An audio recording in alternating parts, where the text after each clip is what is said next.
अहम खबर सागर से। टाउन कमेटी खडरों का इजलास चेयरमैन नियाज हुसैन जनेजो की सरबराही में मुनक्कद। शहर को खूबसूरत बनाने की करारदाद मंजूर। तफसीलात के मुताबिक टाउन कमेटी खडरों का इजलास चेयरमैन नियाज हुसैन की जेर सदारत हुआ।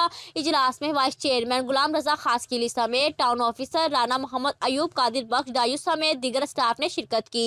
इस मौका पर वाइस चेयरमैन की जानिब से खडरों शहर को खूबसूरत बनाने और लाइट के निज़ाम को बेहतर बनाने के हवाले से तजावीज़ पेश की गई। रोजाना की बुनियाद पर मुख्तलिफ मोहल्लों में मलेरिया स्प्रे करने और साफ पानी की फराहमी की हदायत भी जारी की गई।